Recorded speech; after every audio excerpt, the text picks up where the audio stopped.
राजदार भी दोबारा मुंतखब होगा इंशाअल्लाह ताला। अबे मैं उत्तर प्रदेश का पटक दूंगा, बत्ती से बाहर निकल जाएगी, पता नहीं चलेगा कहाँ चला गया। अबे मैं उत्तर प्रदेश का पटक दूंगा, बत्ती से बाहर निकल जाएगी, पता नहीं चलेगा कहाँ चला गया।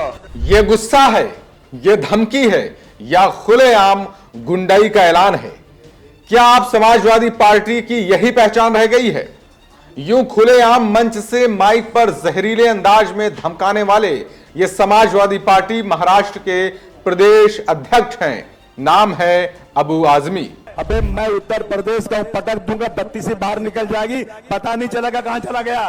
देखिए किस तरीके से वो एक चुनाव लड़ने वाले प्रत्याशी को अपनी बेलगाम जुबान से धमका रहे हैं, पटकने की धमकी दे रहे हैं, गायब कर देने की बात कर रहे हैं, क्या कुछ और कह रहे हैं। देखिए पहले ये वीडियो। अबे मैं उत्तर प्रदेश का पटक दूंगा, बत्ती से बाहर निकल जाएगी, पता नहीं चलेगा कहाँ चला गया।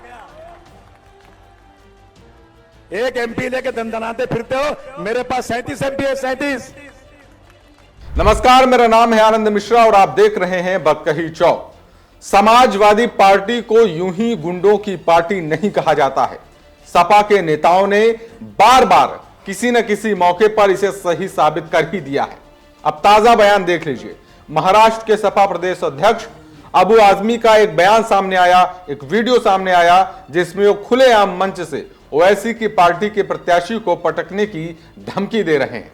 बोल रहे हैं पटक दूंगा तो बत्ती सी बाहर निकल जाएगी, पता नहीं चलेगा कि कहां चला गया। अबे मैं उत्तर प्रदेश का पटक दूंगा, बत्ती से बाहर निकल जाएगी, पता नहीं चलेगा कहां चला गया।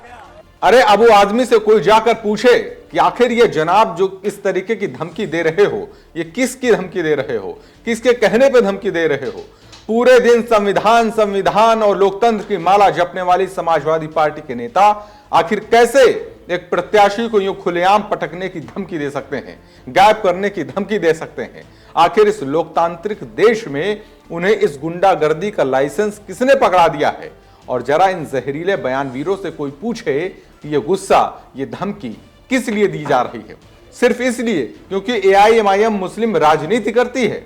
आखिर क्यों समय समय पर मुस्लिमों की हमदर्दी का ढोंग करने वाली ये समाजवादी पार्टी एक मुस्लिम राजनीतिक विचारधारा वाली पार्टी को ही, उसके प्रत्याशियों को ही पटकने की धमकी दे रही है?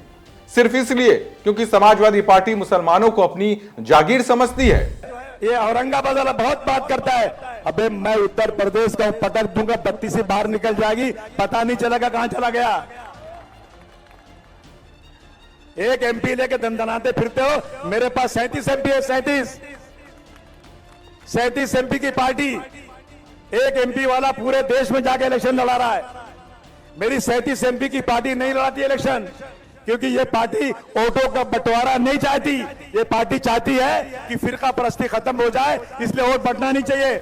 आखिर समाजवादी पार्टी का एक कैसा दोहरा चरित्र है और ये कैसे सोच लेती है कि देश का मुसलमान उनके नेताओं की इस तरह के गुंडागर्दी वाले बयानों को गंभीरता से लेकर उनको वोट दे देगा?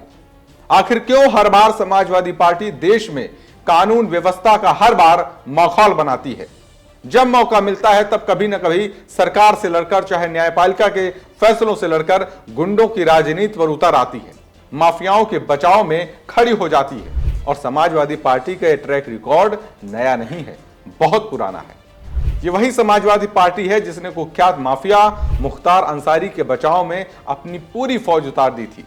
अपने घड़ियाली आंसू बहाकर जोर जोर से फेक नैरेटिव सेट कर रही थी कि मुख्तार अंसारी गरीबों की आवाज है, उसे राजनीतिक साजिश में फंसाया जा रहा है, जबकि उस व्यक्ति पर हत्या, अपहरण, रंगदारी जैसे दर्जनों मामले दर्ज थे।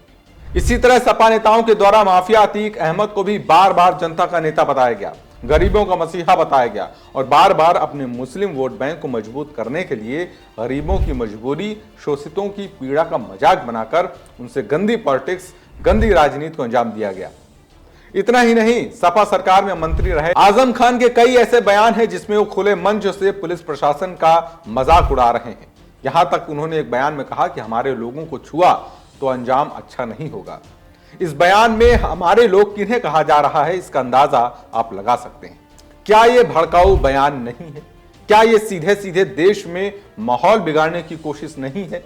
लेकिन इससे ना तो समाजवादी पार्टी को कोई फर्क पड़ता है, ना ही उनके मुखिया अखिलेश यादव को क्योंकि उनको तो सिर्फ अपने मुस्लिम वोट बैंक से मतलब है, बाकी किसी बात से कोई मतलब नहीं है। लेकिन सवाल फिर वही आता है कि आखिर क्यों समाजवादी पार्टी मुस्लिम वोटों को अपने पक्ष में करने के लिए ऐसे भड़काऊ, जहरीले और धमकी भरे और गुंडागर्दी वाले बयान देती है?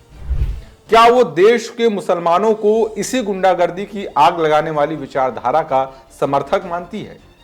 और अगर ऐसा है तो आप खुद बताइए कि क्या ये देश, जिसके 20 करोड़ से ज्यादा मुसलमान, क्या उनका ये अपमान नहीं है? क्या समाजवादी पार्टी का अपने वोट बैंक को रिझाने के लिए ये तरीका देश के मुस्लिम मतदाताओं की छवि को धूमिल नहीं करता है? ये गंभीर सवाल हैं, समाजवादी पार्टी से भी हैं और देश के मुस्लिम मतदाताओं से भी हैं, जिन पर विचार करना बहुत जरूरी है और इन सवालों के जवाब भी जानना बहुत जरूरी है। इन मुद्दों पर आपकी क्या राय है, आपके क्या विचार हैं, हमें कमेंट करके जरूर बताएं। ऐसी और भी तमाम वीडियोस के लिए देखते रहें बात कही जाओ। This video is sponsored by Ram Ram Group of Companies, co-sponsored by Nature House and Bhaiya Ji Silver Coated Ilaichi.